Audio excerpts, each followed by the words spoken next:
ఈ రోజు అయితే దేశంలో రకరకాల పరిస్థితులు అయితే జరుగుతున్నాయి. ఇండి కూటమిలో చేరిన పార్టీలు ఇప్పుడు ఒక్కొక్కటిగా దూరం అవుతున్నట్లు మనకు కనిపిస్తోంది కదా. భాగస్వామ్య పార్టీలే సహకరించినప్పుడు ఇండి కూటమి ఎక్కడిది?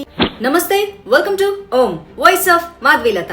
వాయిస్ ఆఫ్ మాధవీలత అంటే నా ఒక్కదాని వాయిస్ కాదు, చాలా మంది జాతీయవాదుల వాయిస్. అసలు దేశంలో ఏం జరుగుతుంది, రాజకీయాలు ఎలా ఉన్నాయి, సనాతన ధర్మం గురించి ప్రజలు ఏమనుకుంటున్నారు, అసలు ఎట్టుపోతుంది, ఇలాంటి విషయాల గురించి చాలా మంది వీడియోలు చేస్తూనే ఉంటారు. బట్ నా పాయింట్ ఆఫ్ వ్యూ కూడా మీ ముందు పెట్టడానికి ప్రయత్నం చేస్తాను. మరి నా వీడియోస్ మీకు రావాలంటే మీరు చేయాల్సింది ఒకటే, జస్ట్ సబ్స్క్రైబ్ చేసుకోవడమే. అలాగే వీడియో చూసేటప్పుడు లైక్ కొట్టండి, చాలా మందికి అయితే ఇది రీచ్ అవుతుంది అనమాట. నాకు మీరు చేసే సపోర్ట్ అంతకంటే ఇంకొకటి అయితే ఏమీ లేదు. ఈ రోజు అయితే దేశంలో రకరకాల పరిస్థితులు అయితే జరుగుతున్నాయి, అది కూడా ఇండి కూటమి విషయాలు. దాని గురించి చర్చించాలనుకుంటున్నాను. మరి వీడియోలోకి ఎంటర్ అయిపోదామా? ఇండి కూటమి చీలిక దశగా వెళ్తున్నట్లు కనిపిస్తుంది. కాంగ్రెస్ తీరుపై మిత్రపక్షాలు గుర్రగా ఉన్నట్లు తెలుస్తుంది. ఇప్పటికే ఆమ్ ఆద్మీ పార్టీ దూరం జరిగినట్లుగా ప్రచారం అయితే జరుగుతుంది. త్వరలో జరగనున్న ఢిల్లీ అసెంబ్లీ ఎన్నికల్లో ఒంటరిగా బరిలోకి దిగుతున్నట్లు ఆప్ అయితే ప్రకటించింది. ఇంకోవైపు పార్లమెంట్ లో అదానీ లంచాలపై విచారణ జరిపించాలంటూ కాంగ్రెస్ చేస్తున్న పోరాటానికి సమాజ్వాదీ, తృణమూల్ కాంగ్రెస్ పార్టీలు దూరంగా ఉంటున్నాయి. కాంగ్రెస్ ఒక్కటే ఒంటరిగా పోరాటం చేస్తుంది. దీంతో ఇప్పటికే ఇండి కూటమిలో చీలికలు వచ్చాయంటూ వార్తలు అయితే మనందరికి వినిపిస్తున్నాయి కదా. కేంద్రంలో బీజేపీని అధికారం నుంచి దింపేయాలన్న ప్రధాన లక్ష్యంతో సుమారు 24 విపక్ష పార్టీలతో ఏర్పడిన ఇండి కూటమికి బీటలు అయితే వారుతున్నాయి.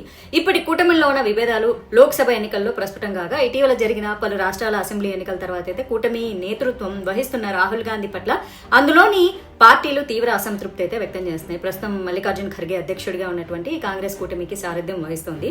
అయితే లోక్సభ ఎన్నికల్లో ఇండి కూటమి మెజారిటీ అయితే పొందలేకపోయింది. ఇండి కూటమిలో చేరిన పార్టీలు ఇప్పుడు ఒక్కొక్కటిగా దూరం అవుతున్నట్లు మనకు కనిపిస్తోంది కదా. వీటిలో ముందుగా మహారాష్ట్రకు చెందిన ప్రతిపక్ష కూటమి మహా వికాస్ అఘోడీ నుంచి విడిపోతున్నట్లు మహారాష్ట్ర సమాజ్వాదీ పార్టీ ప్రకటించింది. దీనికి ముందు మధ్యప్రదేశ్ అసెంబ్లీ ఎన్నికల్లో సమాజ్వాదీ పార్టీకి ఎక్కువ సీట్లు ఇవ్వడానికి కాంగ్రెస్ నిరాకరించడంతో సమాజ్వాదీ పార్టీ కాంగ్రెస్ మధ్య వివాదం అయితే నెలకొంది కదా. సమాజ్వాదీ పార్టీ కాంగ్రెస్ తో పొత్తు పెట్టుకుని ఎన్నికల్లో పోటీ చేసింది. అయితే లోక్సభలో అవధేష్ ప్రసాద్ ని వెనక్కి పంపడంపై ఎస్పీ అయితే ఆగ్రహం వ్యక్తం చేసింది. ఇండి కూటమిలో కీలక తృణమూల్ కాంగ్రెస్ అధినేత్రి మమతా బెనర్జీ కూడా కాంగ్రెస్ కు షాక్ ఇచ్చే ప్రకటన చేశారు. మమతా బెనర్జీ ఇండి కూటమికి నాయకత్వం వహించాలని తన కోరికను కూడా వ్యక్తం చేశారు. మహారాష్ట్ర ఎన్నికల్లో మహావికాస్ అఘాడీ ఓటమి తర్వాత మమతా బెనర్జీ బెంగాల్ నుంచి కూటమి బాధ్యతలు చేపట్టేందుకు సిద్ధమని కూడా ప్రకటించారు. దీంతో ఇండి అలయన్స్ నాయకత్వం వహించే బాధ్యతను ఆమె కోరుకుంటున్నారా, లేక ఇండి అలయన్స్ నుంచి ఆమె వేరుపడుతున్నారా అనేది అర్థం కాని ప్రశ్నగా మారింది. ఇండి కూటమి సృష్టికర్త తానేనని, దాన్ని నిర్వహించాల్సిన బాధ్యత కూటమి నేతలపై ఉందని మమతా బెనర్జీ అన్నారు. అయితే దాన్ని సమర్థవంతంగా నెరవేర్చలేకపోయింది తామే కాబట్టి, మరోవైపు టీఎంసీ ఎంపీ కళ్యాణ్ బెనర్జీ ఇటీవల మమతా బెనర్జీ ఇండి కూటమికి నాయకురాలిగా అభివర్ణించారు కూడా. ఇటీవల యూపీలో 9 అసెంబ్లీ స్థానాలు జరిగిన ఉప ఎన్నికల్లో సమాజ్వాదీ పార్టీ కాంగ్రెస్ ను పక్కన పెట్టి అన్ని స్థానాల్లో తమ అభ్యర్థులను నిలబెట్టింది. అంతకుముందు హర్యానా అసెంబ్లీ ఎన్నికల గెలుపులో కాంగ్రెస్ దే అనుకున్నారు, తీరా ఫలితాలు మాత్రం భిన్నంగా వచ్చాయి. అయితే వాళ్ళ ఓవర్ కాన్ఫిడెన్సే వాళ్ళని ముంచిందనే అభిప్రాయాలు కూడా వ్యక్తమవుతున్నాయి. మహారాష్ట్ర అసెంబ్లీ ఎన్నికల్లో ప్రతిపక్ష కూటమి మహావికాస్ అఘాడీ కూడా ఘోర పరాజయాన్ని అయితే చూసింది, మనందరం కూడా చూసాము. మహారాష్ట్ర ఎన్నికల్లో మేజర్ పార్ట్నర్ గా ఉన్నటువంటి కాంగ్రెస్ సత్తా అయితే చాటలేకపోయింది. 288 స్థానాలున్న అసెంబ్లీలో 233 స్థానాలను బీజేపీ కూటమి గెలుచుకుంది.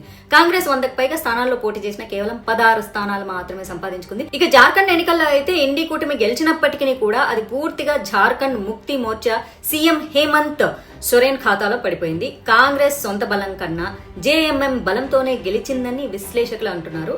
అయితే ఈ మహారాష్ట్ర ఎన్నికల తర్వాత ఇండి కూటమి పలు సందేహాలైతే వ్యక్తపరుస్తున్నారు. ఈ ఎన్నికల్లో ప్రధాన ప్రతిపక్ష పార్టీలు కలిసి పోటీ చేసినా సరే ప్రభుత్వాన్ని ఏర్పాటు చేయలేకపోయారు.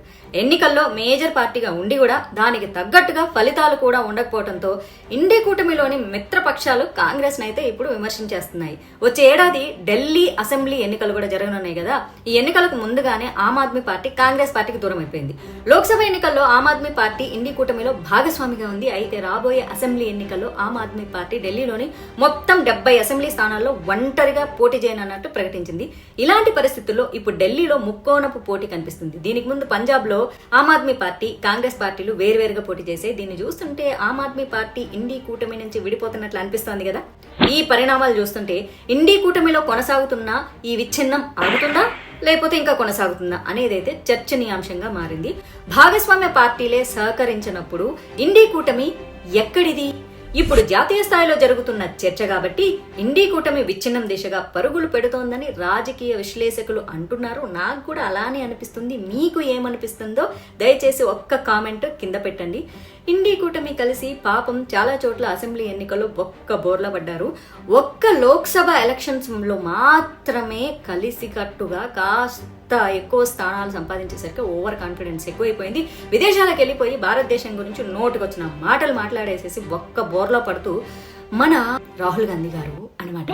కాబట్టి దీని గురించి నేను ఎక్కువ కామెంట్ చేయను, ఎందుకంటే అపోజిషన్ పార్టీలో ఉన్నాను కాబట్టి అబ్బో బోల్డ్ అని కామెంట్ చేశాను అని మళ్ళీ నన్ను అనుకుంటారు. కాబట్టి ఇది చాలా మంది విశ్లేషకులు టీవీ ఛానల్స్ లో కూర్చొని మాట్లాడుతున్న మాట అనమాట. సో మరి మీరేమంటారు కూడా కామెంట్ చేయండి. ఇలాంటి మంచి వీడియోలు మళ్ళీ మళ్ళీ మీ ముందుకు రావాలి అంటే మీరు నాకు చేయాల్సింది ఒకే ఒక సబ్స్క్రైబ్ చేసుకోవడమే. మీరు నా కోసం ఒక 5 నుంచి 10 నిమిషాల సమయం కేటాయిస్తే ఇలాంటి మంచి టాపిక్స్ మీ ముందు పెట్టడానికి ప్రయత్నం చేస్తాను. అలాగే మీ కామెంట్స్ కూడా నేను తప్పకుండా చదువుతాను. మళ్ళీ ఇంకో టాపిక్ తో కలుసుకుందాం. అంతవరకు సెలవు. జై హింద్, జై భారత్.